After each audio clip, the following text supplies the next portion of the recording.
Hello friends, જય અંબે, જય માતાજી. કેમ છો બધા? મજામાં? સ્વાગત છે તમારું મારી રસોઈની ચેનલ. આજે આપણે કુકીઝ બનાવીશું બેક કરીને. એમાં મલ્ટીગ્રેન આટાનો ઉપયોગ કરીશું. બધા મિક્સ આટા લઈશું. એમાં ઓટ્સ બી આવી જશે અને પિસ્તા અને બટરનો વ્હાઈટ બટરનો ફ્લેવર આપીશું. તો ચલો રેસીપી સ્ટાર્ટ કરીએ. પહેલાં આપણે ગોળનું પાણી કરી લઈશું. તો મેં મોટી 2 ચમચી જેટલો ગોળ લીધો છે અને અડધી વાટકી જેટલું પાણી થશે. નાની વાટકી હોય અડધી એટલું પાણી લઈ લેવાનું અને ગોળ લઈ લેવાનું. એનું પાણી કરી લઈશું અને ગરમ થાય ત્યાં સુધી આપણે બધા આટા લઈ લઈશું, મતલબ જે આપણા જોડે હાજર હોય એ. તો સૌ પ્રથમ મેં ઘઉંનો લોટ લીધો છે. નાની મીડિયમ સાઈઝની વાટકી છે, બરાબર. એમાં હું લઈશ ચોખાનો લોટ. નોર્મલ ભરીને 2 ચમચી, એકદમ ઓવર નહીં ભરવાની, નોર્મલ ભરવાની. એમાં જશે જુવારનો લોટ 2 ચમચી જેટલો. આ બધા આટા હું ફ્રીજમાં રાખું છું એટલે કોઈ જીવાતનો કેવો પ્રશ્ન થતો નથી અને ચાલવાનો બી વાંધો નહીં આવે. નીચાણો મીડિયમ જ જે રીતે નોર્મલ આપણે ચમચી ભરતા હોય એ રીતે 2 ચમચી ભરીને મેં જુવારનો લોટ લીધો છે. 2 ચમચી જેટલું આપણે બેસન લઈશું નોર્મલ ભરી. ખાલી અડધી વાટકી જેટલો જ લોટ આપણે લીધો છે ઘઉંનો. એ બી બહુ જ ફૂલ ભરો તો 3 ચમચી થાય અને નોર્મલ ભરો તો 4 ચમચી. એમાં એડ કરીશું 2 ચમચી જેટલા ઓટ્સ. અત્યારે બધા જ રાખતા હોય છે ફ્રેન્ડ, બરાબર. હવે 1 જ ચમચી જેટલી અંદર સોજી એડ કરીશું. એકદમ ઝીણી હોય તો બી ચાલે, ના હોય તો થોડું મિક્સરમાં પીસી લેવાનું. નહીં એડ કરો તો બી ચાલશે, પણ થોડું આમ આપણને ક્રિસ્પી ક્રન્ચી લાગે બિસ્કિટ એટલા માટે. આમાંથી કોઈ બી લોટ તમારા જોડે ના હોય તો તમે ના નાખો તો બી ચાલે. અને હવે 1 ચમચી આવશે અંદર બાજરીનો લોટ. હેલ્ધી છે અને ટેસ્ટી છે. એને આપણે વ્હાઈટ બટર જોડે બનાવીશું અને પિસ્તા લઈશું કોમ્બિનેશનમાં. બહુ જ મસ્ત લાગે. જો આગળ રેસીપી તમને ખબર પડી જશે. ગોળનું પાણી થાય ત્યાં સુધી આપણે બાજરીનો લોટ લઈ લઈશું. આ બધા આટા મારા ચાળી અને ફ્રીજમાં જ હોય છે. નોર્મલ જ ભરવાની ચમચી. તમને ટેસ્ટ ભાવતો હોય વધારે તો 2-3 ચમચી બી તમે આમાંથી લોટ તમને જે ભાવતા હોય વધારે કરી શકો. ના ભાવતા હોય ના નાખો તો બી ચાલે. હવે આપણે અંદર જાયફળને છીણી લઈશું. જાયફળનો ટેસ્ટ બહુ જ મસ્ત લાગે આ કુકીઝમાં. પિસ્તા, જાયફળ અને વ્હાઈટ બટરનું કોમ્બિનેશન કરીશું. આમાં ઇલાયચી કેવું નહીં જાય. ચલો, તો મેં જાયફળ છીણી લીધું છે. હવે આમાં 1 ચમચી જેટલું વ્હાઈટ બટર લઈ લઈશું. અત્યારે બધાના જ ઘરે બનતું હોય છે. મલાઈની જગ્યાએ વ્હાઈટ બટર એડ કરીશું.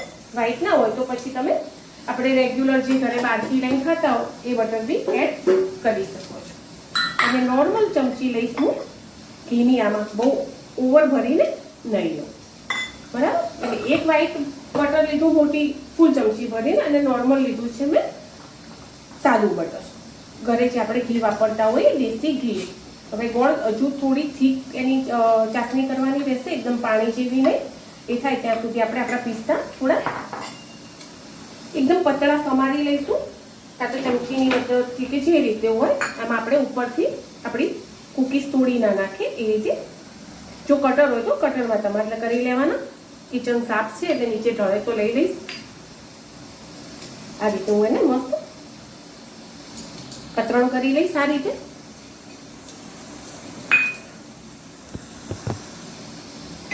ચીપચીપી ચાસણી થઈ ગઈ છે તો આપણે એને ઠંડી કરવા નીચે લઈ લઈશું. પછી લોટ બાંધીએ. ત્યાં આ ચાસણી ઠંડી થાય અને આપણા પિસ્તા બી તૈયાર છે.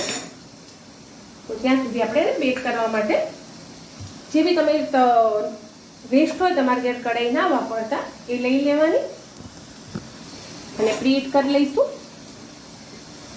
નોર્મલ મીઠું.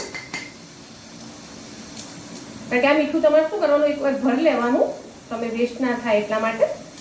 એર કે બેક કરતા હોય તમારા ઘરે ઓવનમાં તેમાં તો વાંધો નહીં, પણ આ રીતે મારી જેમ કરતા હોય તો તમારે મીઠું અલગ એક બૈરીમાં ભરી રાખવાનું એટલે કામ આવે. ચલો, પાણી ઠંડુ થાય એટલે આપણે એનો લોટ બાંધી લઈશું અને આને પ્રીહીટ કરી દઈશું. આમાં તમારે જે મૂકવું હોય અને પછી આપણે બિસ્કિટ મૂકીશું. તારે ભેગું ખાલી આટલી વસ્તુમાં પ્રીહીટ કરવા મૂકીશું. પહેલાં મેં બટર અને ઘી જે લીધું તો એનાથી બહુ જ મસ્ત મિક્સ કરી લીધો છે લોટ. અને જો તમે મુઠ્ઠી વાળો ને તો આ રીતે પ્રોપર વળી જશે. બરાબર. હવે જોઈતું 3-4 ચમચી જેટલું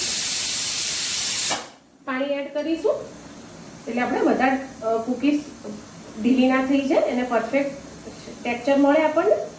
બસ જરૂર પડશે એ રીતે લઈશું અને એક મસ્ત કડક ભાખરી જેવો લોટ બાંધી લઈશું. અંદર વ્હાઈટ બટર અને જાયફળનો ટેસ્ટ બહુ જ મસ્ત લાગશે તમને. જો તમને ઇલાયચી ભાવતી હોય તો તમે ચોક્કસથી એડ કરી શકો છો. તો 4 ચમચી જેટલું પાણી મેં લીધું જ છે અને 1 ચમચી ફરીથી જશે. બસ આટલું બહુ થઈ ગયું. હવે એક ભાખરી જેવો ટાઈટ ડો બંધાઈ જશે. ચલો, બહુ જ મસ્ત લોટ બંધાઈ ગયો છે. એક ભાખરીનો મોટો લોયો કરીએ ને એ રીતે. એને 5 મિનિટ તમને ટાઈમ હોય તો રેસ્ટ આપી દેવાનું. જે ટાઈમ ના હોય તો ફરી ફટાફટ અને પ્રોસેસ કરી લેવાનું. આ રીતે મેં મસ્ત બટર પેપર અને એને વણી લઈશું જેટલી જે રીતે વણાય એ રીતે શાંતિથી. તૂટી જાય તો એને ભેગા કરતા જવાનું અને વણતા જવાનું. એ રીતે એક મસ્ત મોટી ભાખરી જેટલો રોટલો વણી લઈશું. મસ્ત એક ભાખરી જેટલો લોટ અને વણાય છે પ્રોપર. તમને બતાવું કે કોઈ વણવામાં તકલીફ પડતી નથી. બસ આટલી થિકનેસ રાખવાની. જો દેખાય છે ને. હવે આપણે અંદર જે એડ કરવું છે પિસ્તા. તો પિસ્તાને મસ્ત પાથરી લઈશું જે રીતે તમને ટેસ્ટ છોકરાઓને ભાવતો હોય. થોડા મોટા હોય તો લઈ લેવાના, ઝીણા પાથરવાના એટલે આમાં કૂકીઝમાં. અને કટર હોય ને તો પહેલાં તો તમે કટરથી જ કરજો ફ્રેન્ડ. બરાબર. આ રીતે આપણે એને ફરીથી વણી લઈશું. હાથથી દબાવશું તો બી દબાઈ જશે.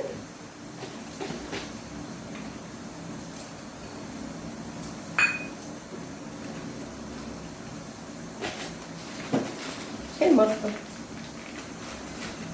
હવે થોડીક આપણે તૂટી ફૂટી એડ કરીશું. છોકરાઓને કલરફુલ લાગે ને તમને મજા આવે. જે રીતે ટેસ્ટ ભાવતો હોય એ રીતે. અત્યારે તો ઘણા તૂટી ફૂટી ફ્રેન્ડ ઘરે જ બનાવતા હોય છે. આ રીતે થોડી વેલણથી દબાઈ દઈશું એટલે નીકળી ના જાય. અને સ્વીટમાં તમારે જે તમને ગમતું હોય શુગર કે એવું તમે એડ કરી શકો છો. મેં ગોળનું લીધું છે. અત્યારે હેલ્ધી ગોળ જ હોય છે. છોકરાઓને મા બાપ વધારે ગોળ પેલો કરતા હોય.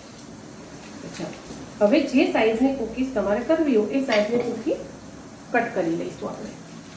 અને પ્રીટ બી થઈ જવાની છે.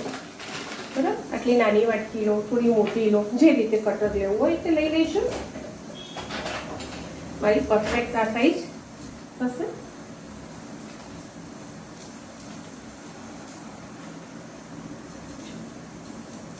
મસ્ત કૂકીઝ નીકળશે.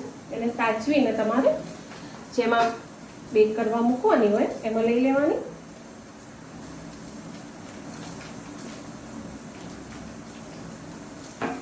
થોડી દબાવશો ને એટલે આખી ભાગેનો નીકળી જશે.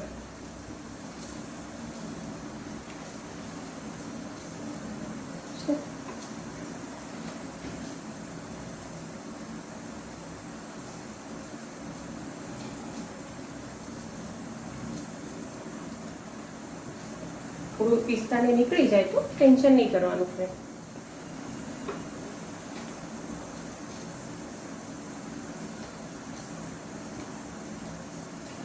મારી આટલામાંથી 4 કૂકીઝ થઈ છે. તમારે વધારે કરવું હોય તો તમે એ બધું વધારી શકો છો. એને બેક કરવા મૂકીશું. આ લઈ લઈશું. આ સાઈડમાં આપણે થોડું ત્રિકોણ આકારનું થઈ ગયું છે, જાતે ડિઝાઇન થઈ છે. એને બી બેક કરવા મૂકી દઈશું વચ્ચે. ચલો, વધારાનો પાર્ટ આ લઈ લઈશું. પછી આને એવું હોય ને તો એક કૂકીઝ એમને વાળીને એને કરી લેવાની. પણ પહેલાં આપણે બેક કરવાની તૈયારી કરીએ.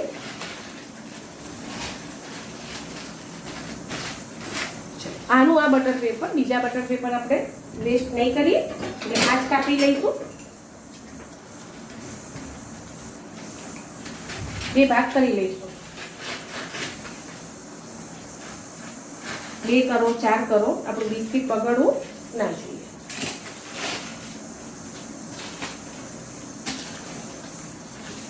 ચાલો, આ રીતે આપણે બધી કૂકીઝ એમાં મૂકી દઈશું બેક કરવા. 20 મિનિટ પહેલા ધીમા તાપે મૂકી દેવાની અને બહુ ઉતાવળ નહીં કરવાની. આ જાળીવાળું આપણે અંદર પ્લેટ મૂકવાનું છે તો એને આમાં લઈ લઈશું, ટ્રાન્સફર કરીશું આ રીતે. હવે સ્ટીમ થઈ ગયું છે એને આપણે અંદર મૂકી દઈશું. બરાબર.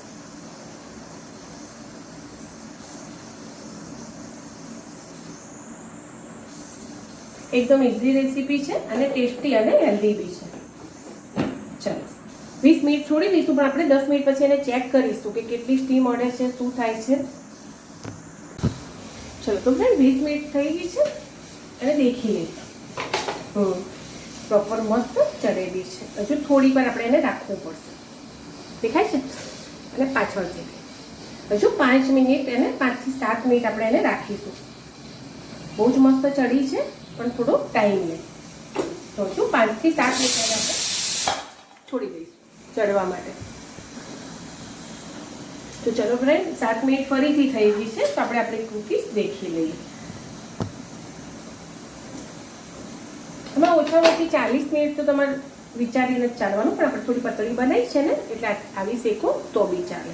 થોડીક વાર ઠંડી થશે ને એટલે પ્રોપર તમને ક્રિસ્પી લાગશે. તો ચલો હવે આપણે ગેસ કરી દઈશું બંધ. દેખાય છે?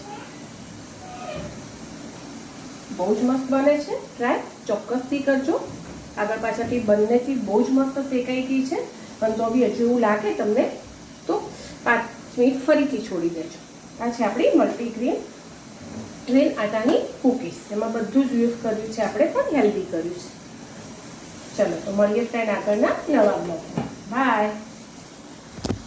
અને આ ચેનલ સબસ્ક્રાઈબ કરવાનું ભૂલતા નહીં. જે વિડીયો દેખે છે એને ખૂબ ખૂબ ધન્યવાદ. Thank you friend.